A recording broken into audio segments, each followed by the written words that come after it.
This podcast is also part of a pod course, which is available for credit on speechtherapypd.com.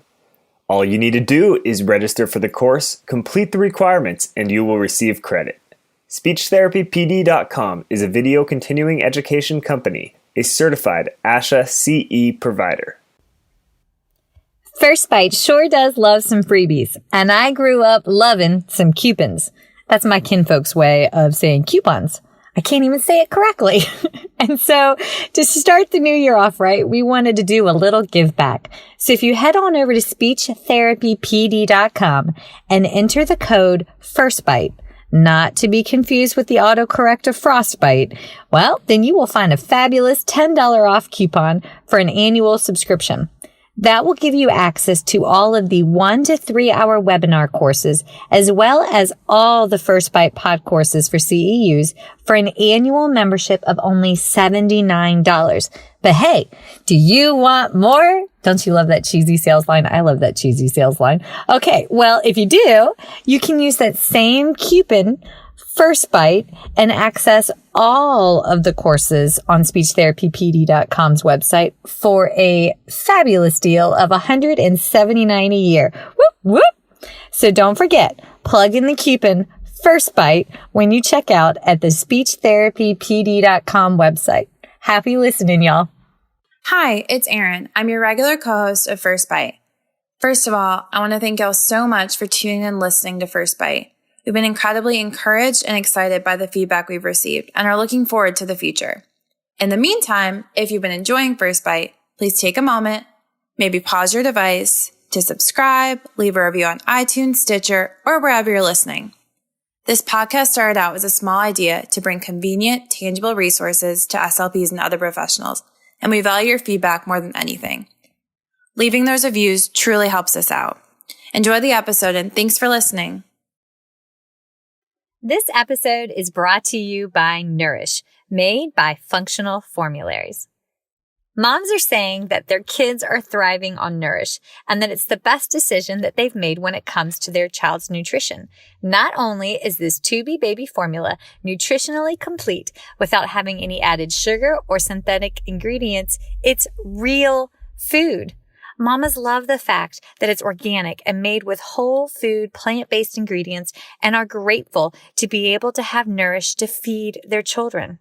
Make sure that you ask your child's pediatrician today about Nourish and give that baby the food they need to survive and thrive. Learn more at functionalformularies.com or find them on Facebook at Functional Formularies or on Instagram at Functional Formularies.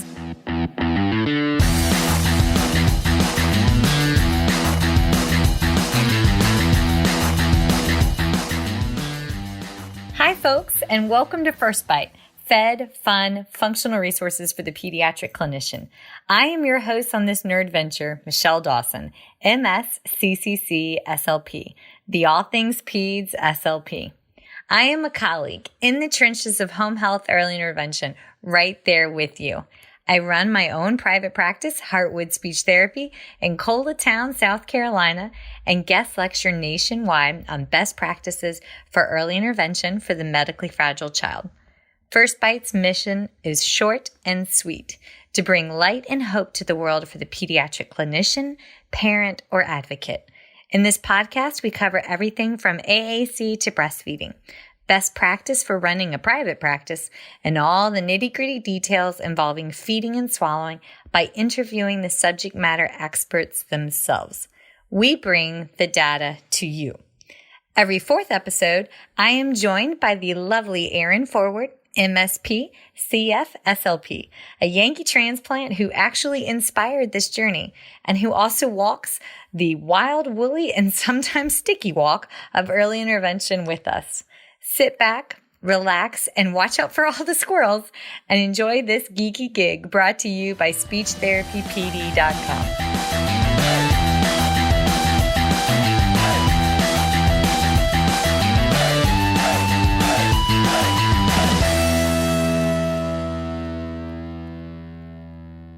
Welcome back to First Bite, Fed, Fun, and Functional Resources for the Pediatric Clinician. I am your host, Michelle Dawson, the All Things Peds SLP. The topic of today falls in that perpetually sought after Fed category, and we are talking all things infant toddler feeding with the one and only Diane Bahr, MS, CCC-SLP, CIMI. Okay, real quick, what does that mean? Certified Infant Massage Instructor. There it is. Now, yay! Question number one. You passed. I'm just kidding. Okay. All right. Now, if you have a few gray hairs on top like I do, well, then you too were probably missing a semester-long pediatric dysphagia class in grad school too. Aren't you glad that times are changing and this course is working its way into most university college programs across our nation, even if it's just an elective? But hey, it's getting there. Well, the fabulous SLP that we are interviewing today was one of my first mentors in the world of pediatric dysphagia, even if she has never met me before. Well, aside from emails and laughter-filled phone calls over the last couple of weeks. Now, when I was a young pup attending a SHAV conference a lifetime ago, again, Speech Hearing Association of Virginia, whoop, whoop, I entered into a conversation by sort of accidentally, physically running into an SLP because Grace is not my middle name. And long story short, she recommended Diane Bahr's second book to me. Nobody ever told me or my mother that. Everything from bottle to breathing and healthy speech development. Her book was one of the most concise and practical resources a green clinician could ask for, especially with respect to what typical development looks like in a kiddo, especially for those of us that don't have little ones. Now, I can't say this enough, folks. I thought I knew what I was doing once upon a time. And then I learned some more and I had kids and oh my, I didn't know then what I know now. And I don't know what I don't know. And I look forward to that learning process. So there it is. Now, Diane Bahr was one of my first highlighted and torn through textbook resources in the world of pediatric dysphagia. Now, flash forward several years, and a dear friend, Darla, the lady behind the scenes of SpeechTherapyPD.com, introduced the two of us electronically. I will be honest, she had mentioned this to me for months, and I seriously hid like an awkward, nervous turtle and kept telling her I wasn't ready because Diane Bahr's like Diane Bahr, and I'm just, nothingness over here. So after some gentle nudges and text messages and phone calls and Darla saying, you got this, I put my big girl panties on and got up the guts to reach out and ask Diane Bahr for an interview. So, well, here we are, butterflies and all. So, hello, Diane Bahr. Hello.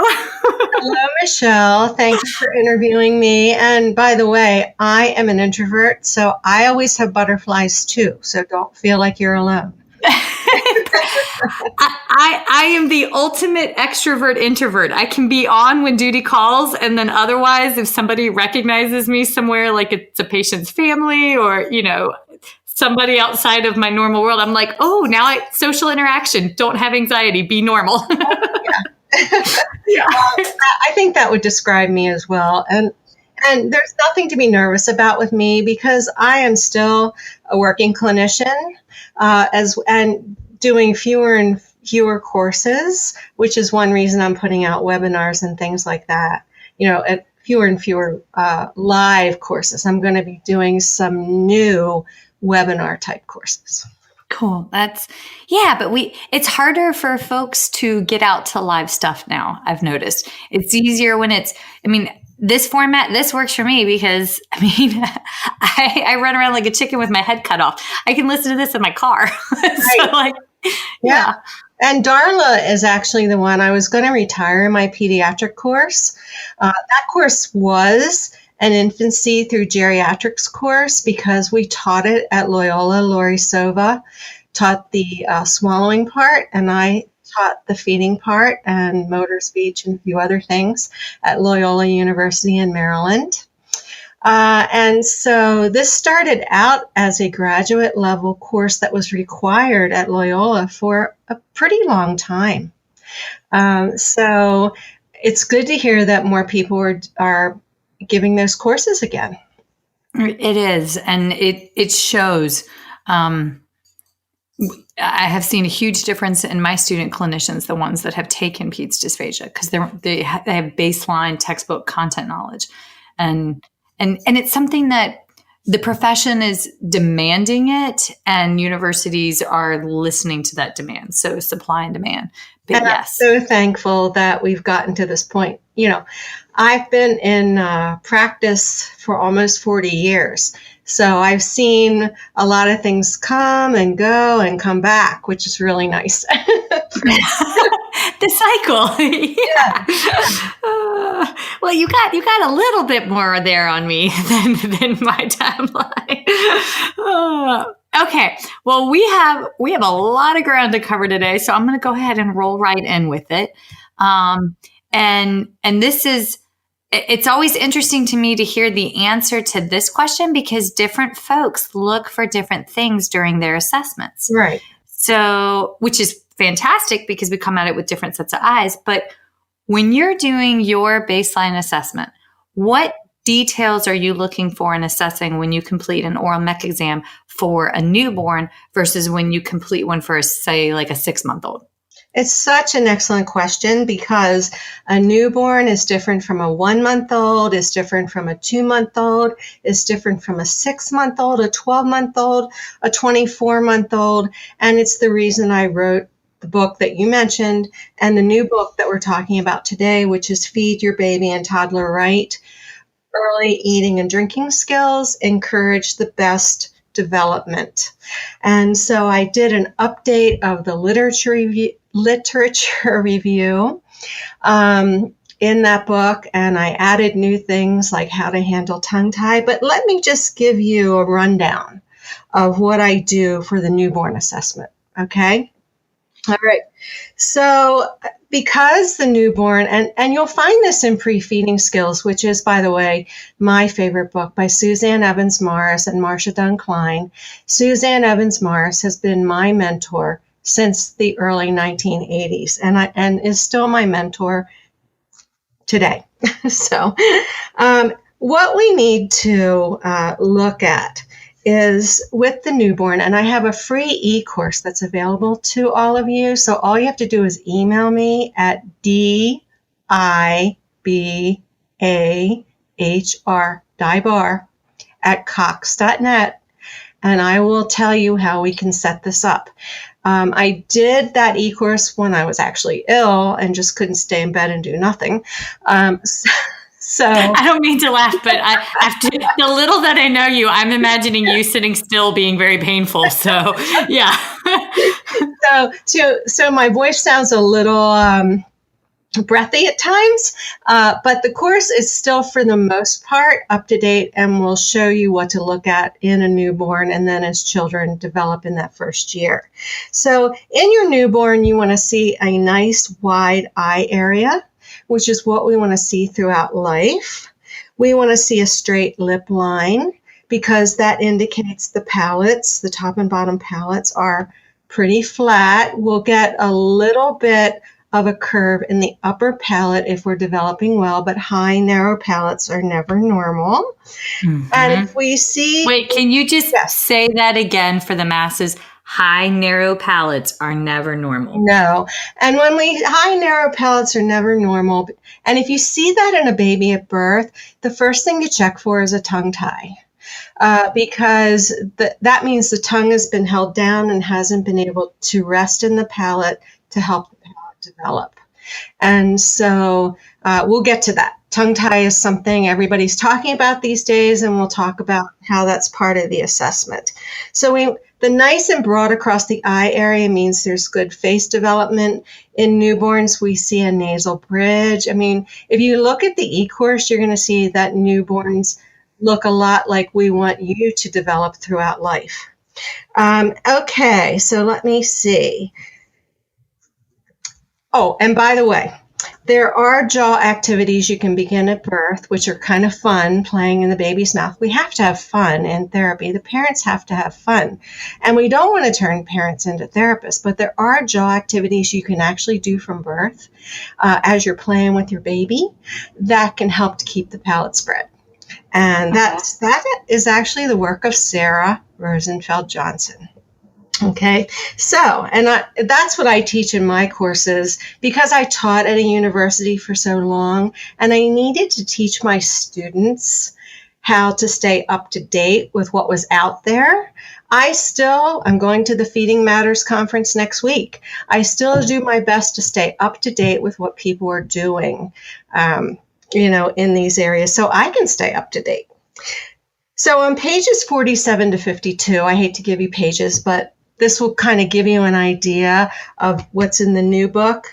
You have the oral reflexes listed. Oral reflexes need to be assessed at birth, and that's in all three of my books. My first book was a textbook in the year 2000, 2001, called Oral Motor Assessment and Treatment, Ages and Stages. I have the reflexes in the book you mentioned, and I have the reflexes in a checklist in the current book. So we need to look to be sure that the oral reflexes are typical, and then we need to be sure that they are being integrated by the brain properly as the baby grows, and you have all that information. I have to interrupt you really quick to say you were the first person that I ever heard from about any reflexes involved in PO intake. That was not covered in any other course that I had. Mm-hmm. Well, and it's in pre-feeding skills as well, because Suzanne is my mentor. A lot of the information, and she's the only person that we know of so far who has done a birth to 3-year longitudinal study on typical development. But, the oral reflexes are in other references too. You'll see that in all my books, what the references are, and you can look them up.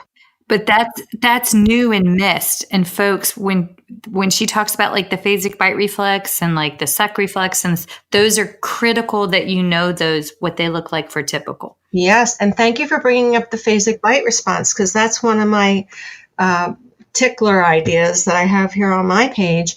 The phasic bite response is one of the best ways to get really good jaw organization. You'll see that in the the free e-course. If you get it, you'll see it in my courses if you take them. But the phasic bite response is something where you stimulate the gum area and you get that nice up down. It's not resistive chewing, so you don't want to confuse it with that. It's just very nice up-down movement of the jaw and biting and chewing on the fleshy part of the index finger. And I show you exactly where that is in the e-course so that you can picture it. Because I'm a kinesthetic learner. I'm a visual learner. Auditory is not my strength. My mom was giving me a hard time when I quit breastfeeding the boys, and she goes, "Well, why did you stop so early?" Because I stopped around 5 or 6 months, and I was like, phasic bite reflex was kicking in, and I was done because I needed body parts to still be attached. And she's like, "What are you talking about now?" Teeth should be coming in if children are getting enough biting and chewing. And I talk about how to begin that, by 3 months of age, introducing things like Deborah Beckman's Tri-Chew. In my book, I have a section on mouth development, because another thing we know from pre-feeding skills and others is that mouth development is a process. So children do generalized mouthing up to about 4 to 5 months of age. That means just kind of in the front of the mouth. And then they do discriminative mouthing beginning at 5 or 6 months. So if kids are spending a lot of time on pacifiers and sucking their thumbs and that kind of thing, then they often don't go through those processes. They get stuck in the sucking. And so, but that's another topic. Also, back to reflexes, we want our pediatricians to be looking at full body reflexes, because we have a lot of physical therapists and occupational therapists out there, and I have always worked on a team, thankfully. So I'm spoiled, I have to say. But But we have physical therapists and occupational therapists out there telling us that kids are getting stuck in things like a Moro response. That's the startle response. And there are reasons those are happening, but we'll get to some of the postural control issues in a little while. But hopefully our pediatricians are checking the full body responses and reflexes as well at birth. Okay, back to birth. Pages 65 to 70. If those of you who have the book and you're not driving. Again, not driving. In a newborn, it is my hope, as they do in Brazil, that we will start to look at tongue, lip, and buccal ties, because babies do a lot of sucking in utero. They come out sucking, not just suckling. So it's not just a reflex. They've been sucking amniotic fluid for quite some time. And so the sooner we can get to those ties, the better. Because as time goes on, I just had somebody ask me about a child who she saw it 2 days and now the child's 8 weeks. This was just last night, because I try to help as many therapists as I can with their questions as they come to them. And here's the deal. I'm not the best therapist in the world, all right? But I have 40 years of spending time on, or almost 40 years, at looking at this particular area across age groups. So that's the only difference I have from other people. Okay, so we want lip, tongue, buccal ties, especially tongue ties, looked at at birth, especially if that baby's born with that high, narrow palate. We want to be sure, and this is one that's skipped over a lot. You said reflexes are sucking pads. People forget. Oh my God, yes, they are. Yes. Sorry, I gave birth to a 35-weeker, so I can vouch for it as a mom. When you miss those, people plan cesareans earlier and earlier, and when you miss those last 2 weeks of pregnancy, that suck pads don't get built, and they don't realize how important those are. I'm sorry, I feel very, very strongly on that one. But yes, go ahead, continue. Good. I'll be quiet now. You're singing my song, Michelle. Yes. Because people say, oh, they have sucking pads, but preemies don't develop them. They don't develop after birth. And then if a child even has low muscle tone that runs in the family, I'm one of those. I'm low normal muscle tone. It just runs in my family. You know, you really have to check to be sure the sucking pads. And there is a video in the e-course and also my course, my 12-hour course that I do for Talk Tools now. It's not in the speech therapy PD course though, but it is in the free e-course. So there's one that shows what the sucking pads do to get appropriate intraoral pressure for sucking. If you don't have good sucking pads, that liquid's gone all around in the mouth. And this is why we need to carefully apply cheek support. And I say carefully. Somebody has to teach a parent how to do this. My goal is to get this information. The reason I wrote two books for parents and professionals, I would love to see this get into prenatal classes and postnatal classes so parents can get the information. You know, there are all kinds of people who can teach this. IBCLCs, health educators. You don't have to be a feeding therapist to teach what normal development is, I don't believe. Okay, so sucking pads, airway. You know, I have a video again in my e-course and now in my 12-hour course with a snoring newborn. That is not normal. So any snoring, noisy breathing. Look, the person talking to me last night, the therapist, the child had laryngomalacia, wet sounding voice. All of that airway stuff needs to be attended to. So we need our ENT, our pediatrician, to be working together on why that's happening and figure it out. And then feeding at birth. So pages 3 to 6, if you have the book and you're not driving. Feeding at birth, you'll see functional sucking at the breast, and the bottle. And these are two very different processes. Kathy Jenna's new book, I can't say the name off the top of my head, but it's in my book, and just look up Catherine Watson Jenna and look at the book she edited in 2017. And the book's been out for a long time. It's just updated.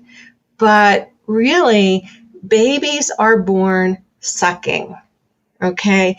And they suck differently from a bottle than the breast. And in my new book, I pulled up the research on that. And so we have to assess that differently. And I'm not against bottle feeding if somebody needs to bottle feed.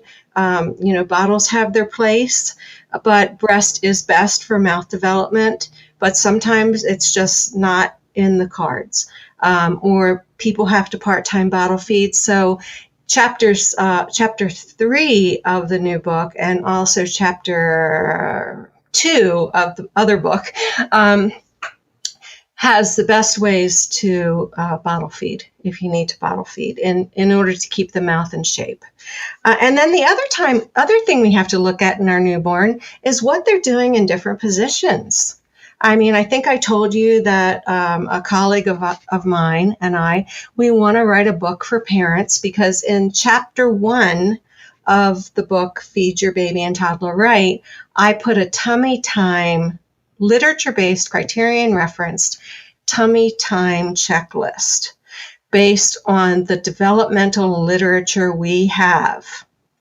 And you'll see who the references are there. Most parents are told tummy time, but they are not told what to look for specifically by age and tummy time, and that's a developmental sequence. And so we have a lot of kids that are spending much time on their back, so we're having flat heads. They're spending a lot of time in containers, like car seats and that. And this is a no-guilt thing, parents or therapists who are parents or therapists. I always say my courses are no-guilt courses because we do what we have to do. We live in a very mobile society. Back to sleep is the standard of care via the American Academy of Pediatrics. So parents just have to be a little more aware of what their kids are doing in sideline, what they're doing in belly time, how much time the parents are baby wearing. All those things can really help with postural control and development. Because here's the deal. I thought, it's a little out of place for me to put this tummy time checklist in this first chapter. But I thought, I can't find it anywhere else except in expensive materials.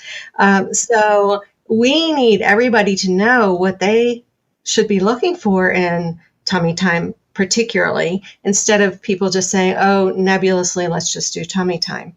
Yes. And parents will say to me, he gets lots of tummy time, but they don't know specifically what the movements are they should be seeing in that. So I put that in there, and I hope to write a book with a colleague on sideline, tummy time, all the baby wearing, all the different positions.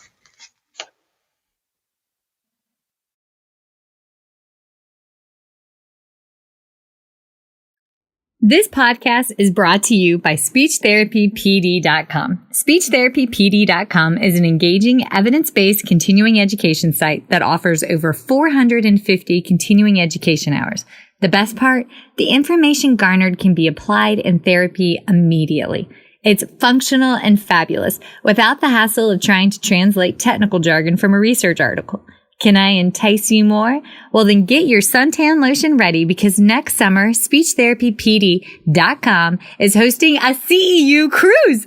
That's right. July 27th through August 3rd of 2019, the amazing, delightful, and oh so kind Shar Boshart, MA, CCC-SLP, will be the featured speaker for 12 plus continuing education hours on a cruise ship through Greece. That's right. You heard it right. Greece. Want to get the preview or want to catch a preview of the information she's going to share? Then tune into her pod course, The Speech Link, which is also eligible for continuing education through SpeechTherapyPD.com. Maybe, just maybe, I'll see y'all in Greece.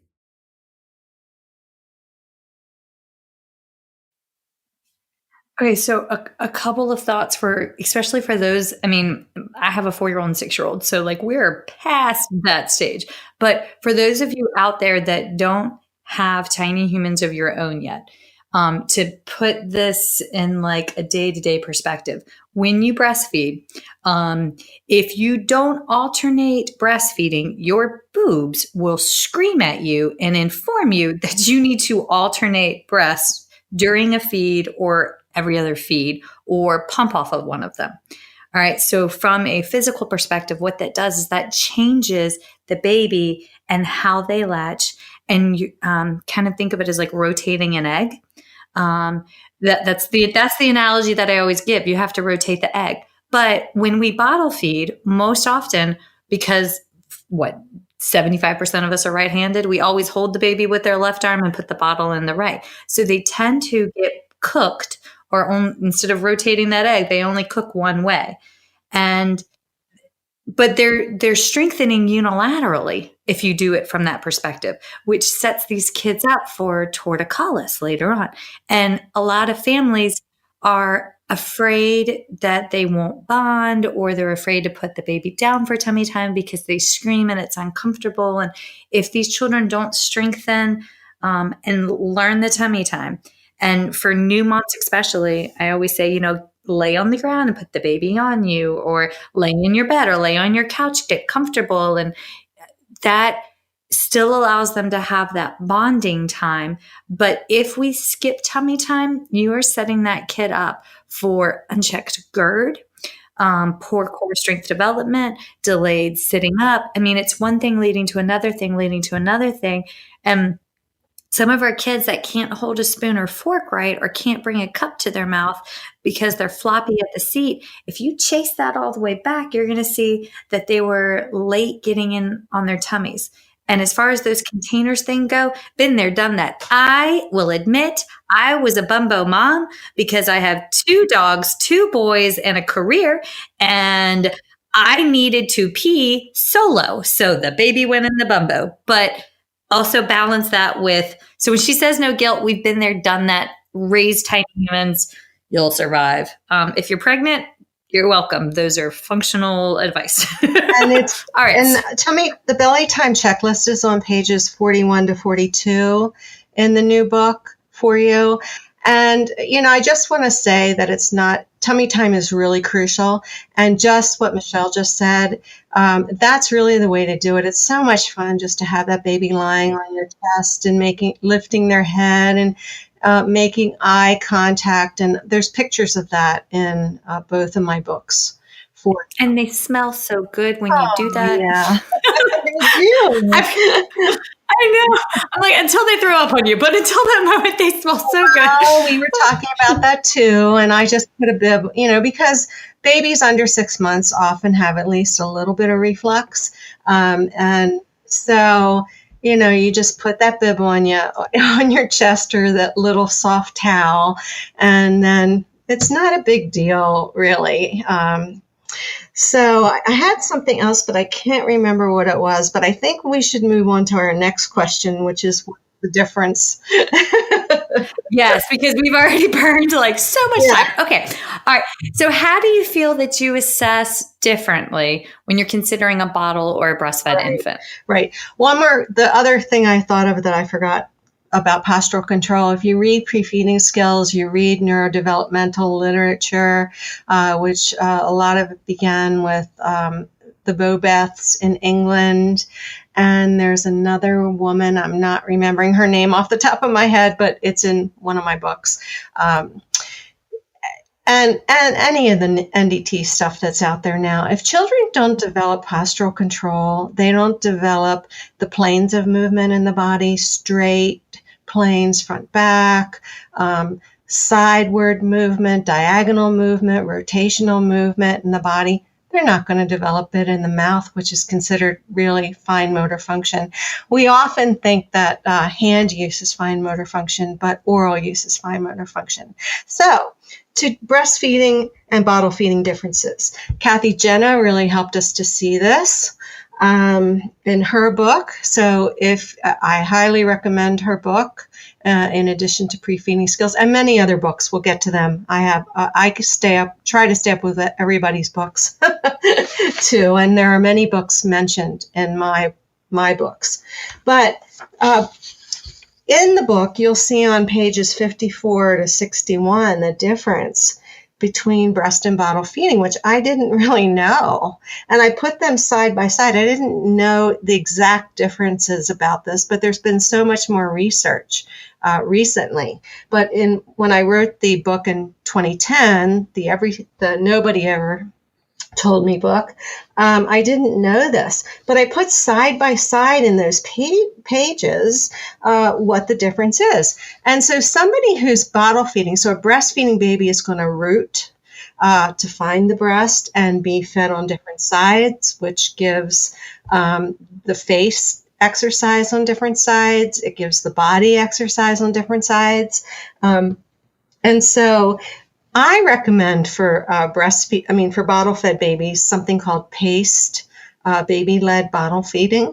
And I recommend, back to your comment, Michelle, about bottle feeding, that the parents switch sides so you don't end up with some of these problems we're talking about. The breastfed baby's mouth opens fully. The bottle-fed baby's mouth only opens enough for whatever bottle you're using. It turns into nipple feeding. Yeah.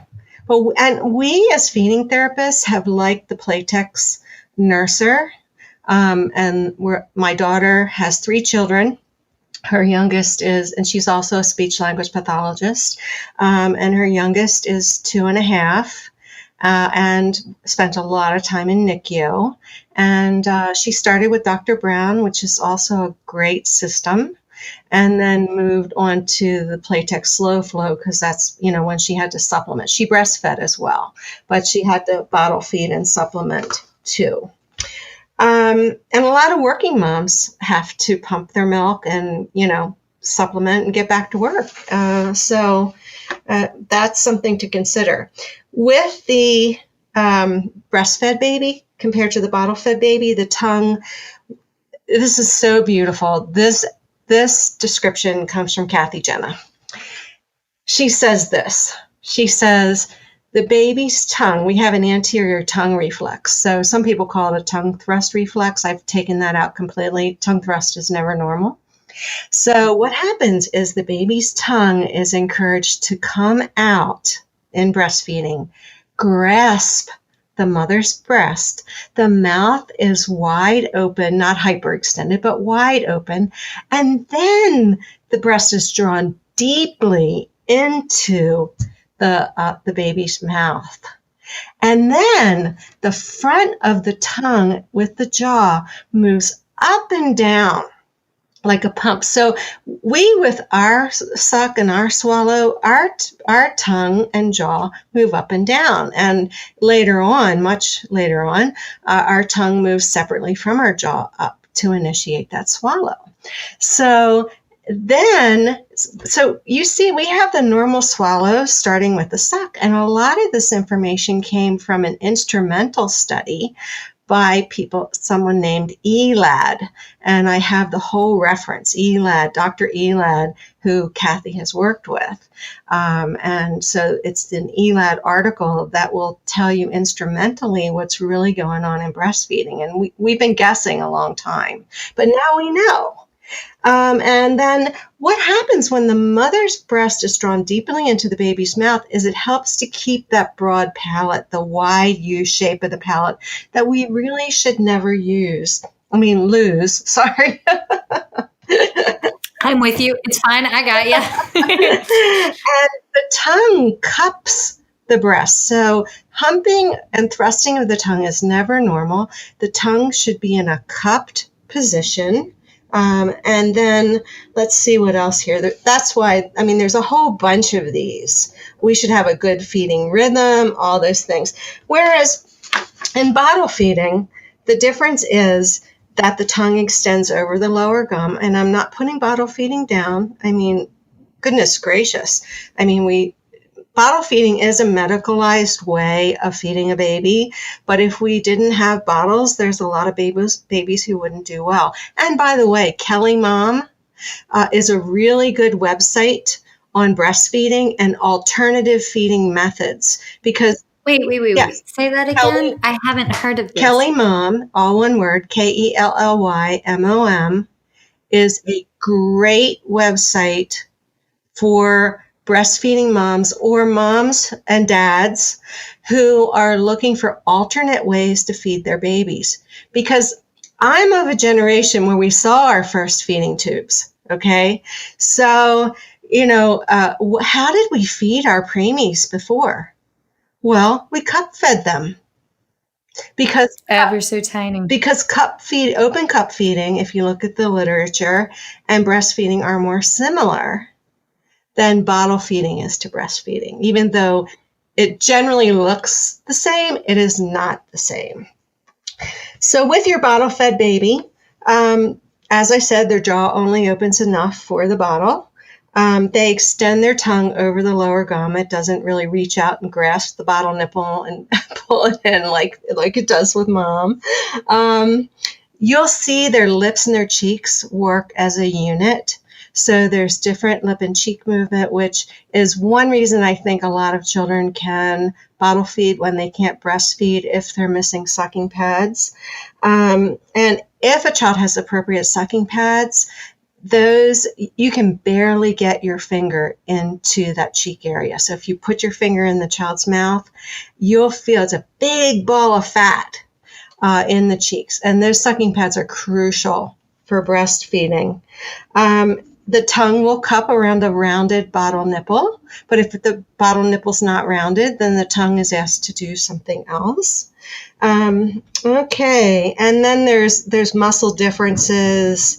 I can't even count how many differences there are, but I have them side by side for you so you can look them up, okay? So what do I do when I'm evaluating a breastfed baby versus a bottle-fed baby? Or most of the babies I see are typically developing or typically born babies. They may have been born a little early because of what you mentioned, Michelle, in terms of a scheduled delivery or whatever, or distress or for whatever reason. And so with those babies, they usually have limited sucking pads, and we can give the cheek support carefully applied in order to help compensate for that. But I kind of lost my train of thought there. Can you bring it back? You were going through the differences in the assessment. Oh, in the assessment. So that's what I do. I go to what's normal for breastfeeding. And with breastfeeding babies, I always have an IBCLC. That's where I was going. So please bring me back if I head off in another direction. That's okay. It's absolutely fascinating. And I'm right there with you. So go for it. Okay. So it's the IBCLCs that usually the internationally certified, board certified lactation consultants who I started working with back in Maryland. And here's a shout out to all the IBCLCs in Maryland that I worked with, and Virginia, by the way, and the Maryland Speech Language Hearing Association, which I was a part of for such a long time.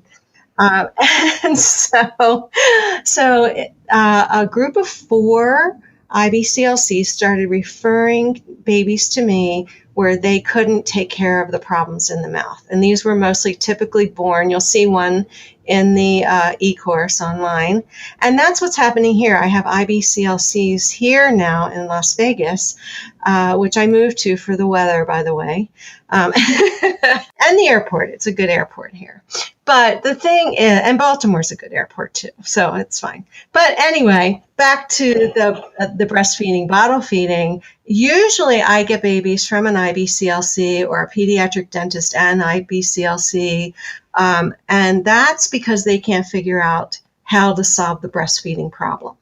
And then I'll look at the differences I told you about in the book, which I didn't go through them all, but you can just look them up. And I look to see what the baby's doing in each process functionally, and what's missing. And so a lot of times with breastfed babies, because there is a section in the book, pages 62 to 65, why so many women have difficulty breastfeeding. So usually it's that folks have forgotten to look whether there's missing or limited sucking pads. And that could be just something running in the family. You may have a 40-week or a 40-plus week baby and still have limited sucking pads. It could be running in the family. We now have questions about epigenetics, whether our species are changing because we've been doing bottle feeding for so many generations. But again, no guilt, no worries. Even if your baby doesn't have sucking pads, there's something called the dancer hand position you can use to help take care of that. I always tell the family, fed is fed is fed. As long as the baby's fed, that's what counts. This is right.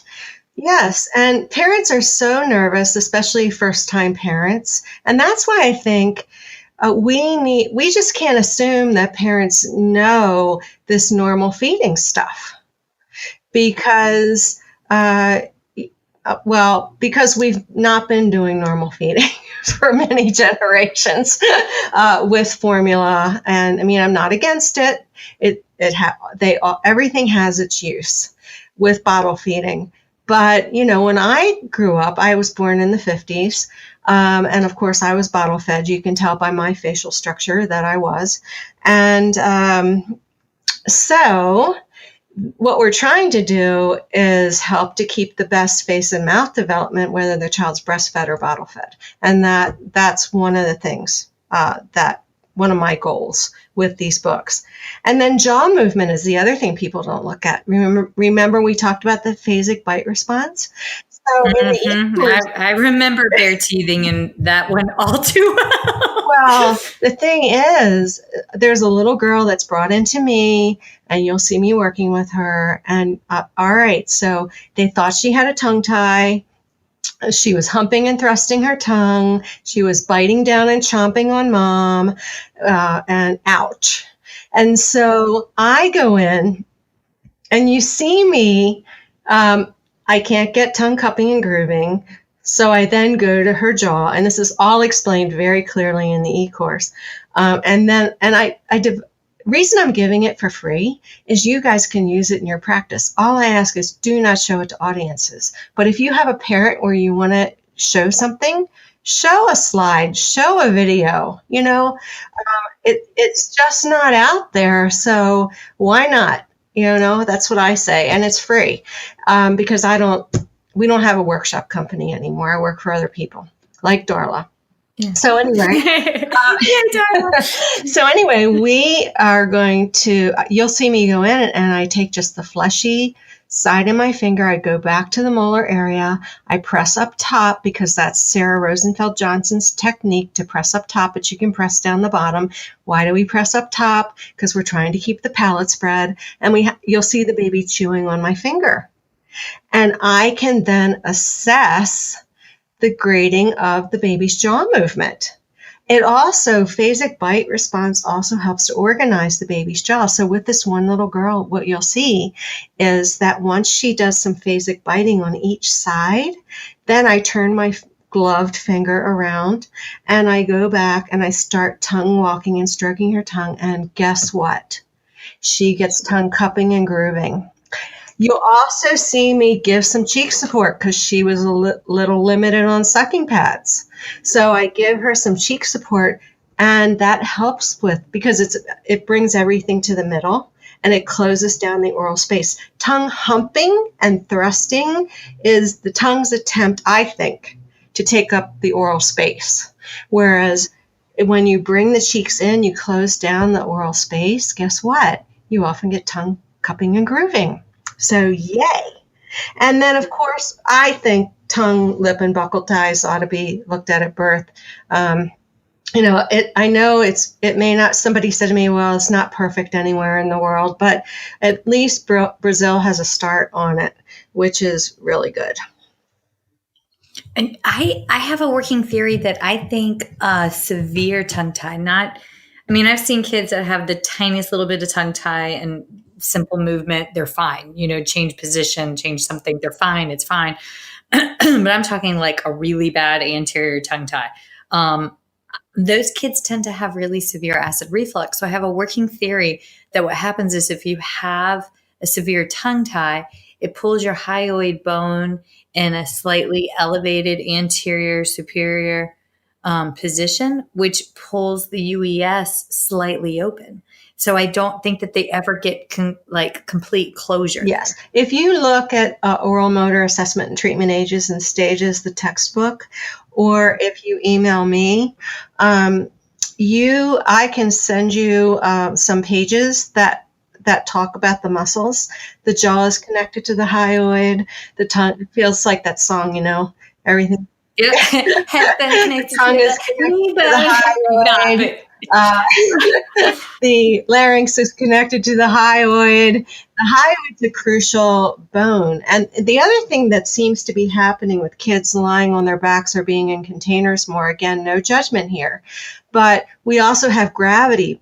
There's a lot of talk about posterior tongue tie these days, and we also have gravity pulling that tongue back. So the reason we really want to do this at birth is because we don't want to have the effects of gravity also on that tongue. And then I'm a fully trained body worker. While I don't keep my NCTMB, which is National Certification in Therapeutic Massage and Body Work, because it's just too much to keep up with everything. I went to massage school so I could learn to handle people's mouths properly and what their body should be doing. And so the thing is that at birth, we haven't had those effects of gravity. When the children are later, I'm not saying they shouldn't get their tongues released. Yes, if they need it. And I don't make that decision. What I do is I talk about function.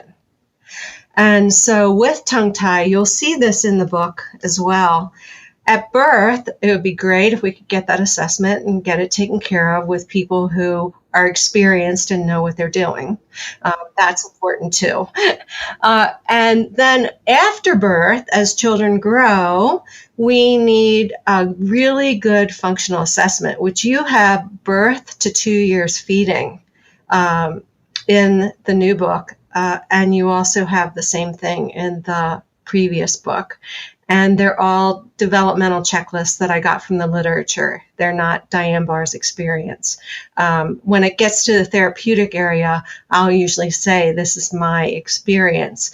But everything else comes from the literature, and it's what's called criterion referenced, so that we're looking at what children should be doing developmentally at what age. And by the age of 2, a child should be eating and drinking pretty much like you or me. And that's all in the book, so that you guys can use those checklists. And then what I do, I use the pre-feeding checklist from Suzanne Morris and Marcia Dunn-Klein.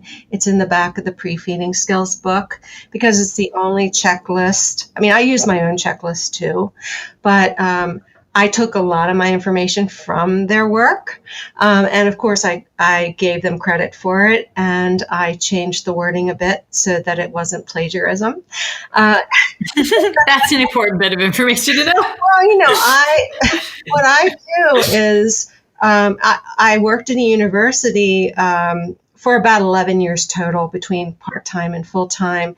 I learned a lot, and I taught my students a lot about using APA format. So I try to be very careful and follow the American Psychological Association's format when I'm writing. Okay, so anyway, as the child gets older, I feel you need to get as much, if you're talking about tongue tie, lip tie, buccal tie, which is where the cheeks are attached to the gums. I feel like I need in my assessment to see what they can do functionally. And then I like to treat them before they get the release to get as much function as I can. And then after the release, I want to see them right away, or as soon as I can, as soon as whoever has done the release says I can start to work with them. And I think one of the problems with tongue tie releases these days is there are a variety of ways to do post-release work, and a lot of them are really, really good ways. But somehow we expect parents. Now, I told you I went to massage school back in the 90s, and I learned from a lot of people who taught me to do hands-on work. But that's the NDT course is on my to-do list. So I hadn't thought about massage. So you're piquing my interest with that route, because I know there's a lot of early interventionists that I work with that have gone and taken like infant massage courses.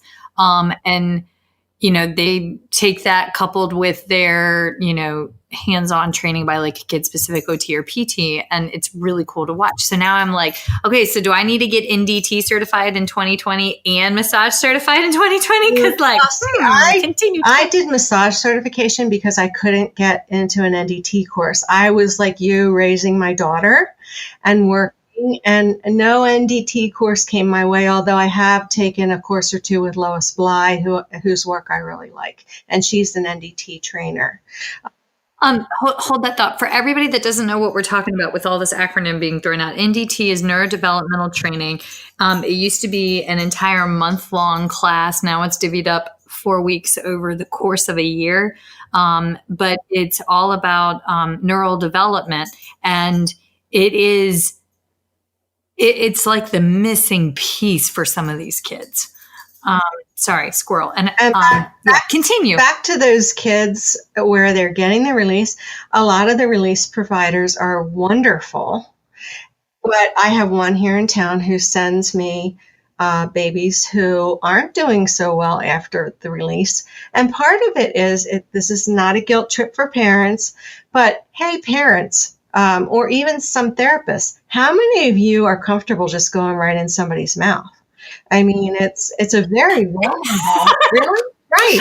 It's a very vulnerable area. So suddenly you have this release and the parents are told to do these things when they've never even been in their child's mouth. I'm laughing so hard because I remember the first time somebody said I had to do a rectal thermometer on my newborn. And I was like, there is no way I'm shoving a thermometer in there. And then on the second kid, man, you just do it. But that first one. Well, I remember one of the things that we didn't talk about as my background. As far as a therapist, I started out in the public schools. I loved it. I moved back to Baltimore. I went to work at the Maryland School for the Blind for about 10 years. And I was on a full-time feeding team, OT, PT, speech, education, residential, anybody you want, doctors from Johns Hopkins. I mean, we had it all. And all of a sudden, somebody hands me that oral massage and says, go do this, because that child needs more awareness. They're defensive, they're defended. And you'll see when I send you a copy of the oral massage, it was Suzanne Wason, who was my mentor at the Maryland School for the Blind, who handed me this document. And I thought, you've got to be kidding. I just came from the public schools for 3 years of my first 3 years. And, I sat across the table and we had Candyland. Hey, I got a lot of kids talking with that. No, I'm just kidding. That's a perfect segue into our next question, because I just looked at the clock and, no panic. We have 5 minutes. But who's on your team? When you see worries with these kids, and for those that do fly out there solo, because I'm blessed, I've made a makeshift team, but most early intervention, home health, birth to 3 folks are in the trenches and don't have that team. So where do you recommend that they go to? Well, I almost always work with an IBCLC. And then the pediatric dentist or orthodontist, I've worked with them. The ENT with experience, because an ENT has to understand the airway issues. The pediatrician, a body worker who works in the mouth. I've just found, we've just found my IBCLC, one of them here in Las Vegas, just found 2 body workers who are comfortable working in children's mouths, because sometimes there's myofascial restrictions. And I asked one of the dentists, who's one of the top, and I'm not going to mention his name because he may not want to be mentioned, but I said to him, when you do these releases, are you seeing fascia? And he said, oh, yes, I'm seeing a lot of fascia. So fascia is that stuff that wraps muscles. And sometimes if gravity has pulled that tongue back for a long time, some of that fascia can get stuck. And so that's why I work with body workers who work in the mouth, because I can't do it all. I'm here to put together something so everybody can go on their merry way and have a successful feeding experience. And then anybody else. And of course, we talked about the body and neurodevelopmental treatment. I want somebody who can look at this child's body. So cranial osteopaths. I mean, when I taught in Australia I guess it was June, it just feels like 2018 went by real fast. But, I had people from all different kinds of disciplines. So when you look at the Talk Tools course, you'll see the audience is a lot of different people. I'm pretty sure the speech therapy PD course says that too.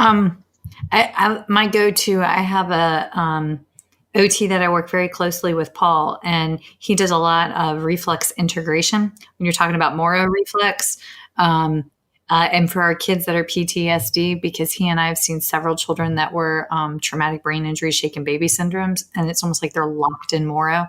And they are rightly so, given what they've survived, and those are folks, you are one cog in the wheel. So when you have those days where you come home and you feel overwhelmed and like a failure because you can't get the kid to do what you want to do. I still feel that too, by the way. Yeah. Yes. Heavens to Betsy's. I had that happen earlier this week. I'm like, what am I missing? What can't I see? And don't forget to chase the medical underlying. That when she says an ENT that does the peds airway, that aero portion of the aerodigestive tract can derail everything and or prevent you from even getting on the rail if that hasn't been addressed right. first. And I always want to know the medical history of the child. It's so funny because when I went back briefly to the public schools while I was waiting for my full-time job at Loyola to come through. And, I would look at these kids and I'd think, and it was just a few months, but I would think, oh, I wonder if he was a preemie. And there was nothing in the record about it. And so it explains so much. And kids on their backs or in containers a lot, they also get stuck in the Moro response, which is the startle response. So I know you had a couple other questions. Do you want me to speed through them? If you could give me, okay, so 2 last questions. And this is just general, Michelle curiosity, not really for academic purposes. But if you could go back and tell yourself one thing from, before you started this journey, what is one bit of advice you would tell yourself when you were a green clinician? Okay. I have several. Of course, I don't have. Well, you got it. My husband hates me to say this one. And back to the OT, right now, I only co-treat with an OT pretty much. So I'm really lucky. But anyway, here's one of my things. If you always do what you've done, you'll always get what you've got. And my husband hates that. But you just can't keep doing the same thing and think you're going to get changes unless that thing you're doing works. This is from the Course in Miracles. I haven't studied it for 20, 30 years. I used to go to a group, but they say we are all teachers and learners. So I'm always learning from you as much as you're learning from me, and the same with our clients. We also teach what we most need to learn or know. So that's one reason I agree to do these podcasts and things, because I am teaching something, and then as I'm talking to you, I'm figuring things out. And then we keep on learning. So don't be afraid to try new things and change what you do. The work that I do, once you see it, you'll go, oh, I can do that. This is not rocket science. It just has to make sense, okay, to whoever's doing it. Now, my last question. As far as resources, my number one resource that I use is Pre-Feeding Skills by Suzanne Evans Morris and Martha Dunn Klein. That is the book that has the pre-feeding checklist in it that I mentioned, that's based on a study of typically developing children. And my 2 recent books, nobody ever told me or my mother that. And feed your baby and toddler right. Have typical feeding development. It tells you how to do spoon feeding, open cup drinking, straw drinking, what's normal in chewing, tongue lateralization, all that kind of thing. As far as when I'm teaching my course, I often have people in the class who want information on tube feeding. And so I send them for additional information to Suzanne Morris and Marcia Duncline. They are two of the best, but there are others who are out there. I'm not excluding anybody for any particular reason. These are just the resources that I tend to use. And Marcia Duncline, by the way, is starting to teach more courses, and Suzanne still teaches courses in Virginia. And then I have a bunch of books listed in both of my books, and these are for parents of typically developing children or kids that are off track in some way. And so Lori Overland and Robin Merkel-Walsh have a good book on sensory motor feeding. Tanya Stegan-Hansen, who is the OT I'm lucky enough to work with, has a book with Lori Ernsberger, Just Take a Bite. Katja, if I said it wrong, Rowell and Jenny McLaughlin have two books now on picky eating. And then Melanie Potic has co-authored books with any number of people on picky and selective eating, and lots of great ideas for that. And then, of course, we can't forget Ellen Satter, who is a dietitian and social work person who really started us on a lot of the journey about how to work with the picky eater. And I have a little bit in there, but those are the resources that I keep on my shelf, in addition to many others on the topics we discuss. Okay, Di. So my last question, per the usual during these power hours, we have covered a lot of ground today, like almost literally. So if a person wants to learn more about your approach for feeding and swallowing, where do you recommend that they check you out, or how can they reach you? Right. So I told you my email. It's funny, in my workshops, I even give you my phone number.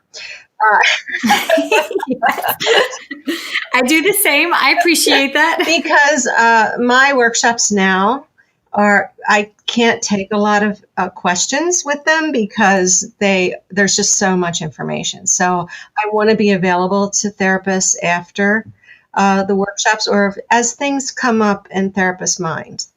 Or parents' minds, or whoever the professional is in their mind. So in Australia, I had a pediatrician, I had people from all kinds of different disciplines.